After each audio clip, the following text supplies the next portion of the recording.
Roy.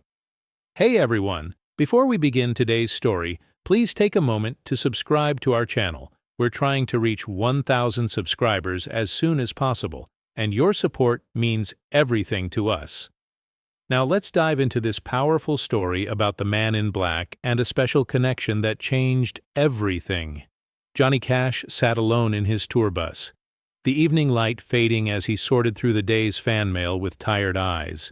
Most were the usual requests for autographs or concert tickets, but one black envelope stood out from the pile, its edges worn as if it had traveled a great distance to reach him. With calloused fingers, he carefully opened the unusual envelope, unfolding the letter inside to reveal handwriting that was delicate yet determined, each word seemingly written with tremendous effort. The name at the bottom, Emma Collins, age 17, made his heart ache before he'd even read the first sentence. "Dear Mr. Cash," the letter began, "I don't know if you'll ever read this, but the doctors say I have 3 months left, and I wanted to tell you how your music has been the soundtrack to the little life I've lived."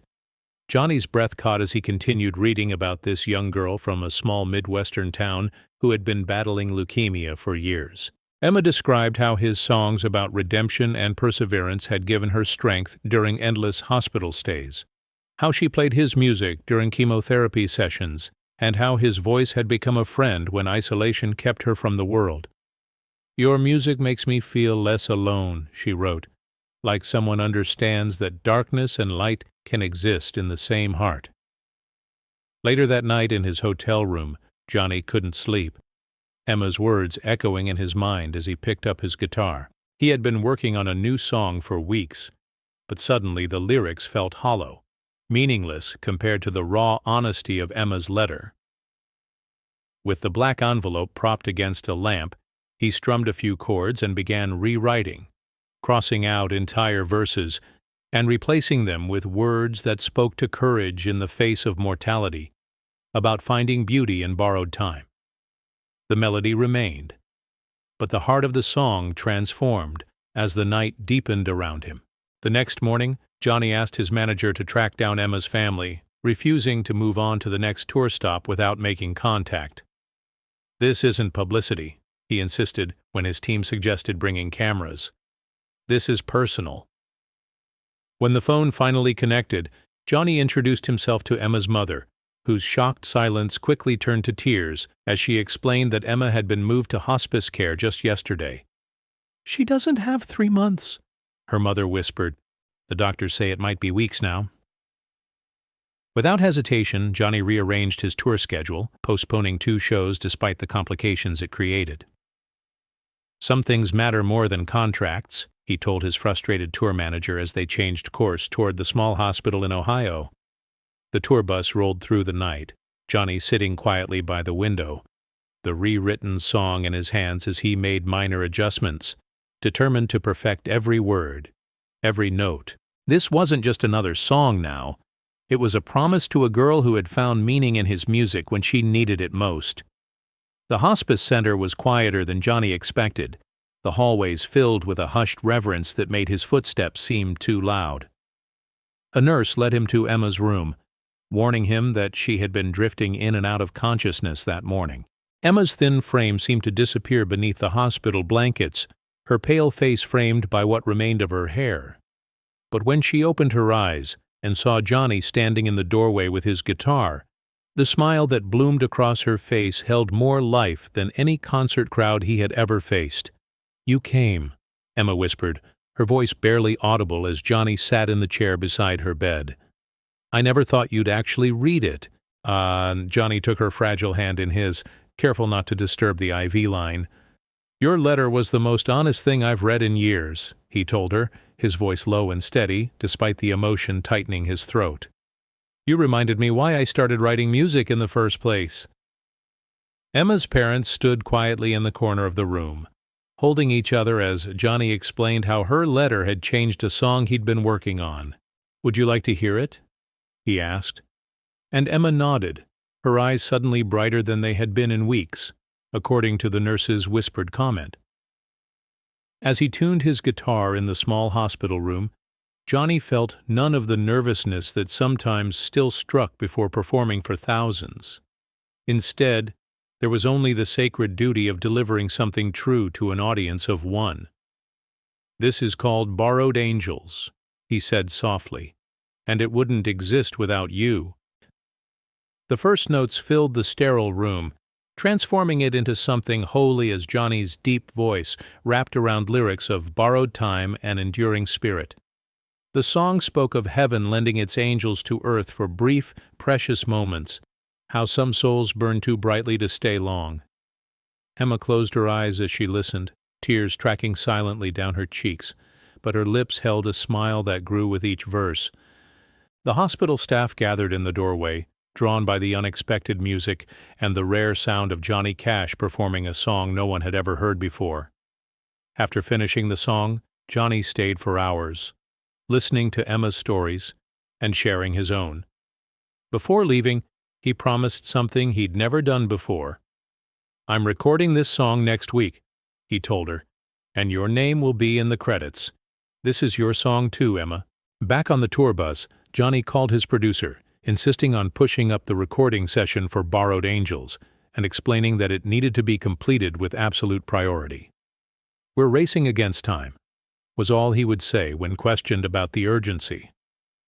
The recording studio hummed with unusual energy as Johnny gathered his musicians, explaining the story behind the hastily arranged session. "This isn't just another track," he told them, his voice gruff with emotion. "This needs to be perfect for Emma."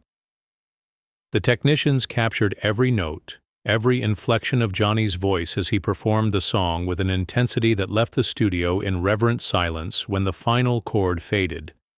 Even hardened industry veterans wiped away tears as Johnny insisted on reviewing the recording immediately, unwilling to wait for the usual post-production timeline. While his team worked around the clock to mix and master the song, Johnny made another unprecedented move, contacting radio stations personally to request they play an advance copy. "I've never asked for favors like this," he admitted to a program director who had known him for decades. "But there's a girl who needs to hear this on the radio before she's gone." Music executives raised eyebrows at the unorthodox release strategy. No marketing plan, no publicity buildup, but the gravity in Johnny's voice silenced their objections. The single was rushed through production, a simple black cover with silver text, "Borrowed Angels" by Johnny Cash, with a dedication that read, "For Emma Collins, who reminded me what matters." 3 days later, as Emma drifted in and out of sleep, her mother sat beside her bed with a small radio. When the DJ's voice announced, "And now, for the first time anywhere, a brand new song from Johnny Cash called Borrowed Angels," she gently woke her daughter. Emma's eyes fluttered open as the familiar deep voice filled the room, singing words inspired by her own journey. Her weak fingers found her mother's hand and squeezed as recognition dawned on her face, a smile spreading despite her pain as she realized her hero had not only read her letter, but transformed it into something eternal. The song hit the airwaves like a revelation. Radio stations flooded with calls from listeners moved to tears, many asking about the dedication to Emma Collins. Without revealing private details, DJs shared only that the song had been inspired by a young fan's courage, and requests for the track multiplied hourly. Music critics who received advance copies wrote of Johnny's most vulnerable performance in years, noting how the raw emotion in his voice transcended the recording, how the lyrics spoke to universal truths about mortality and meaning. "Cash has turned a personal letter into a universal hymn," wrote one reviewer, unknowingly echoing exactly what Johnny had hoped to achieve. As Borrowed Angels climbed the charts with unprecedented speed, Emma's condition deteriorated rapidly. The hospice nurses kept the radio playing in her room, making sure she heard her song every time it aired, watching her face light up even as her body weakened. Johnny called daily, speaking briefly when Emma was awake, longer with her parents when she couldn't come to the phone.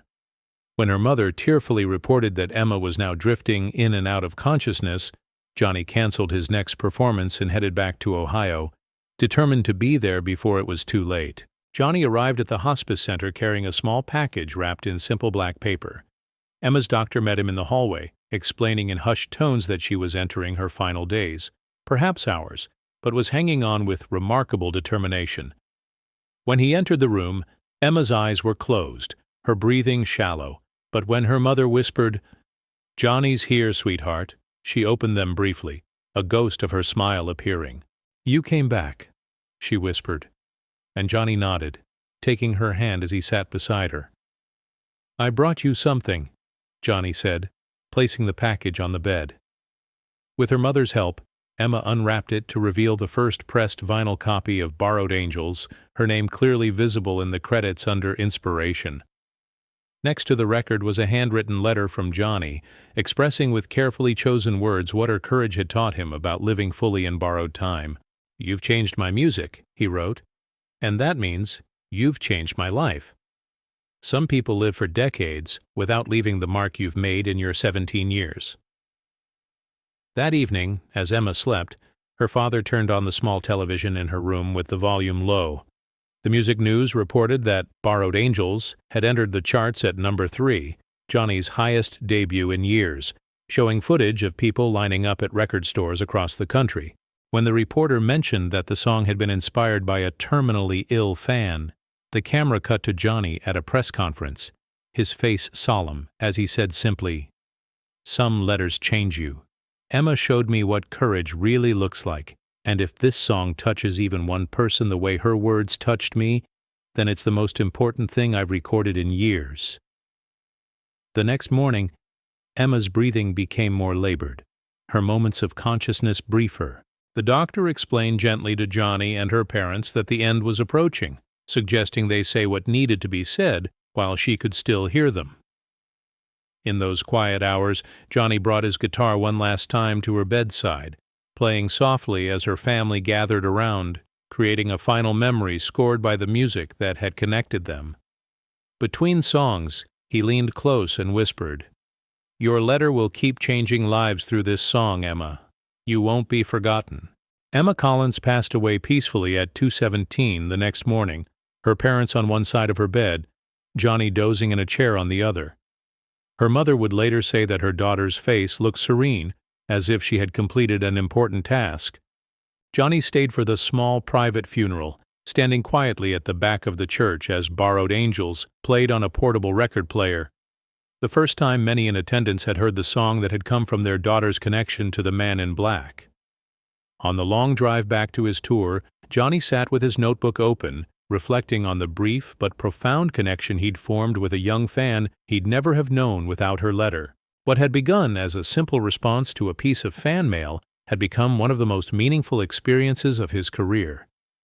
In his journal that night he wrote, "Emma showed me that music isn't just entertainment.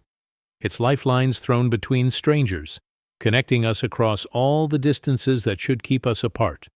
Her courage humbles me, and her letter reminds me why I must keep writing, keep singing, even when it feels like the world isn't listening."